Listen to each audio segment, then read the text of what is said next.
Hello everybody, welcome back to the channel. I am Frankly FM84. Thank you for joining me on another episode of Bello Calcio.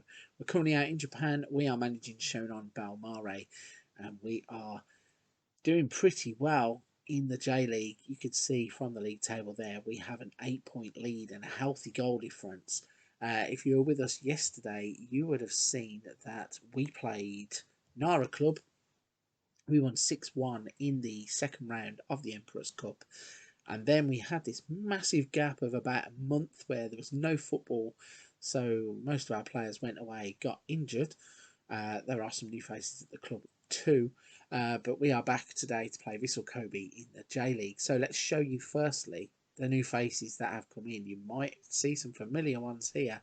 We kind of went a bit nuts. That under 23 for the first team thing kind of went out the window. So we started signing players like crazy. It was contract cut down day in England. So that is where we focused our attack. So the first player we went and signed was Edwin Anderson. He is an attacking midfielder left. I think he can play on the right also. But kind of, we don't play with wingers. But brought him in to put in the under 20s. He's one that I think we can sell on for a, well, it says there 475 to 850, so I think we can sell on in the future. The next player we signed was Kiko Femenia. He is obviously 33 years old, coming to the end of his career, but in Japan you've got players like Iniesta playing until they're nearly 40. I think he did retire at 40 in the game, and I think he's much better than what we have in the J League, so he's a good acquisition. We have Billy Gee, who's just an 18-year-old. Who did he used to play for? He played for one of the bigger teams. He played for Chelsea, so he has come in on loan. We signed Joseph Atangana. He's a Cameroonian. He's 18 years old also, so one for the future. We signed Natapon Praisart. He is a Thai under-23 international, 18 years old. Got him from Buriram United. I think he's one for the future, so one to keep an eye on there. Plus, he qualifies as a non-foreign player through his Thai nationality. Omar Haddadi, he's a regen who came really highly recommended from the scouts. He's a Moroccan under-23 international, only 18 years old. We signed him as a squad player. We're going to be a little bit naughty. We've kind of left him in the under-21s to see what impact he can have. Since he's been at the club, he's been out on international duty, so at the moment he hasn't kicked a ball for us, but he's here. After the board made lifted the transfer embargo so we could actually sign these players after the takeover, it was written into their takeover that they would sign Hiroki Ito. He's not really a player that I would have wanted, but I can see he brings value to the team. He's going to be down the pecking order because some of the players that we have bought are much better than he is. And then we continue with the youth and development. 19-year-old Lewis Flower. He has come from Chelsea also. One for the future. So you're going to notice here that there's an Aston Villa shirt on this player. His name is Marvelous Nakamba. He's Zimbabwean.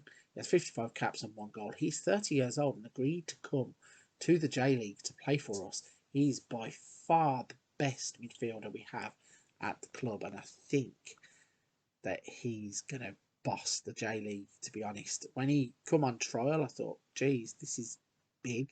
When we signed him, I thought, wow, that's a signing that really I'm glad that we got done. We got Tudor Mendel Dow. He is a 19-year-old Nigerian under-20 international. Again, one for developing in the future. We signed James Garner. He's a 23-year-old English player with 8 under-21 caps. You can see him there in a Notts Forest shirt. He actually was on loan at Notts Forest. He came from Manchester United, so he's one that we've snapped up. And I think when you stack him up against Marvelous Nakamba, if he fulfills the potential, we could have a brilliant midfield there. I know there is the foreign rule, which is going to kind of stifle some of these players.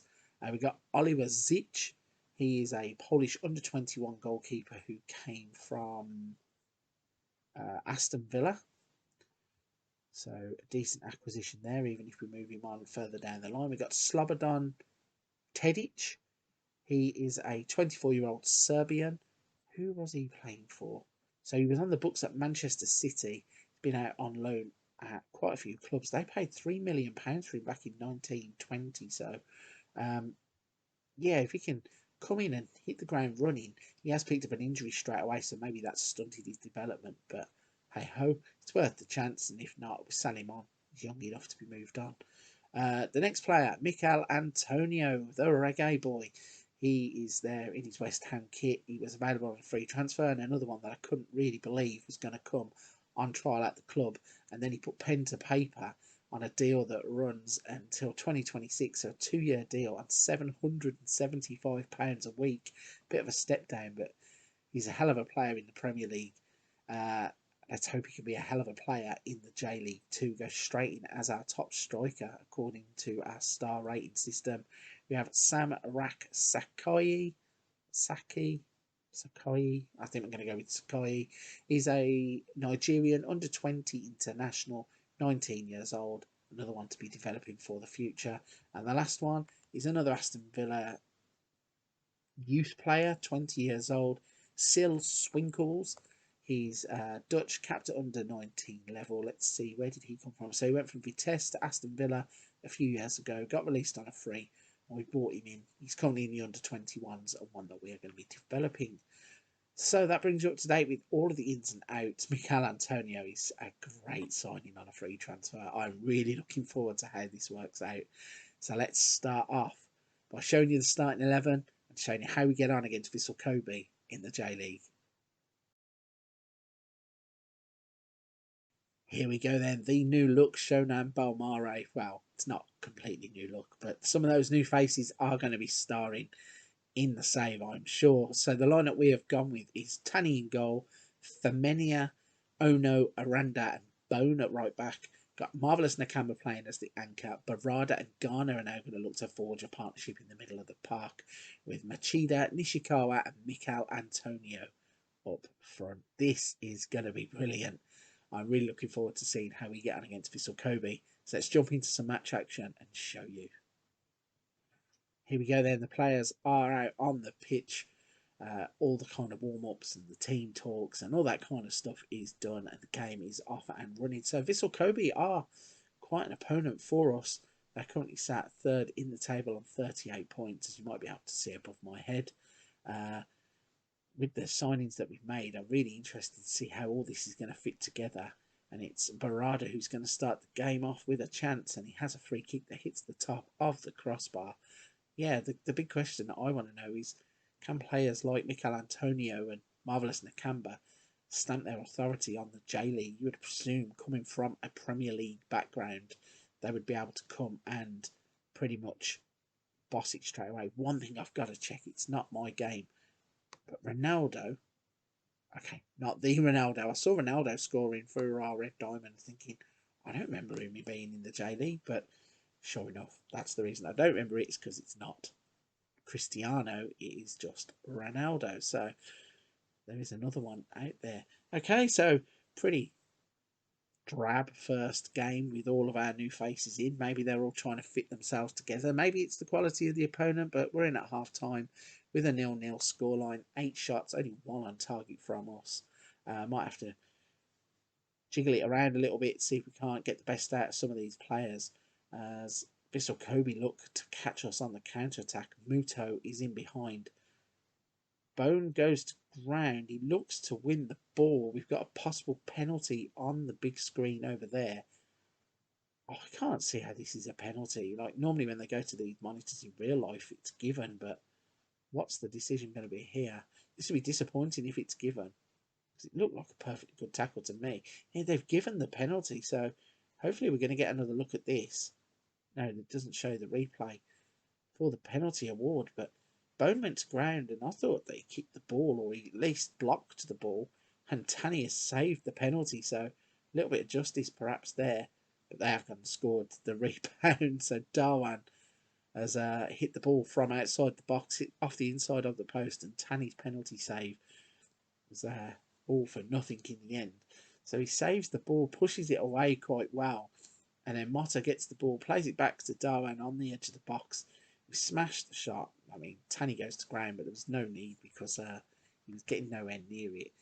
So let's try and jiggle this around. We're going to try Antonio as the false 9. I want to bring... do we give Presart a chance? He's got 15 finishing, so I'm going to give Presart a chance in place of Nishikawa. I'm also going to bring Nago on for Barada and see if that has any effect whatsoever. It's given Vissel Kobe a free kick, and it's given Vissel Kobe a second goal. Pretty poor goalkeeping, it seems, here. Ueda just getting to the ball. I don't know why Tanny's come rushing off of his line. If he stays on his line here, he just has an easy catch. Instead, he's come running towards the ball, jumps up's never going to get there. I think we might as well just go attacking now. Might as well, I'd rather lose 3-0 than not try and get back into the game at all. It does seem, though, that this is going to take a few games for our new players to bed in. And Vissel Kobe are going to be the benefactors of that. As there's another goal kick that's lumped forwards. Garner with a strange ball there. It looked like he kicked it forwards, but it went flying backwards. Found the goalkeeper anyway. And he plays it out to Bone. Plays it up the line for Presart. He's got pace, and obviously he has got finishing. So if we can get him in behind into these chances, he might be able to get a goal back on debut. And that's upon Presart, showing us exactly what he's made of. And okay, it's only a goal to get us back into the game, but surely that's got to be exciting that you sign an 18-year-old kid from Thailand and he comes straight in and does that. I can imagine all these creator videos. If he was a real life player, he'd be the next Supanat Moanta, because he looked to be a bit of a dynamo there, beating a man, getting in the box with the finish. Certainly excited about that. There's me thinking it'd be the likes of Antonio or Macambo that are going to grab the J-League, but maybe it's going to be Presart. And unfortunately for us, that is game over. As I think that's another Thai player. That looked like a Thai name. So the Thai stars of the J-League coming to the fore here. This one's disappointing again. So Ronggorn scores the goal. Yeah, defending's not been great in today's game. I thought that we'd got a good partnership in Aranda and Ono, and they've been made to look a little bit silly today. But we're going to stick with it. There's 4 minutes left. Garner's playing the ball to Presart again. He's crossed it for Mikel Antonio, who finds Nago. So we're back in the game. There might, and here comes the dreaded VAR check. I mean, Nago's running a million miles an hour to get back to the halfway line. It might not even be worth him doing that. Can't see why it would be offside. And it's not offside. It's given. It's 2-3 now, the scoreline. So Presart basically has made one, scored one. I know Antonio gets the assist, but Presart in and amongst the action again.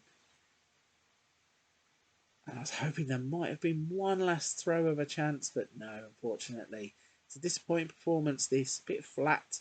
Maybe it's going to take a few games for those players to bed in. We've had 14 shots, 6 on target. Only scored 2 goals. Unfortunately, we conceded 3, so maybe something to look at with the defending. Maybe it's just Macamba getting up to speed with the J-League. It's going to be one of them, isn't it? I'm pretty sure. I mean, does it affect us really? Brings our lead at the top of the table down to 7 points.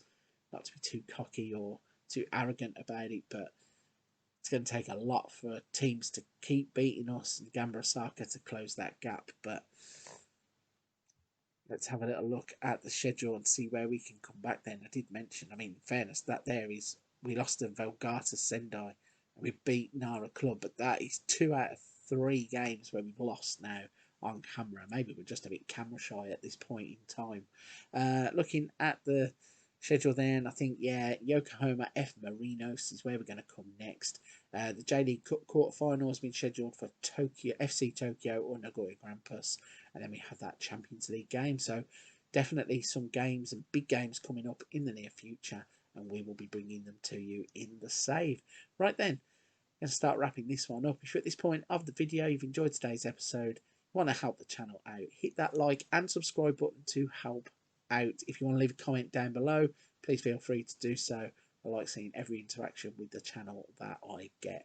But for this one, I'm going to be leaving it there. Come back and join me tomorrow on the next episode as we play Yokohama F Marinos in the Emperor's Cup third round.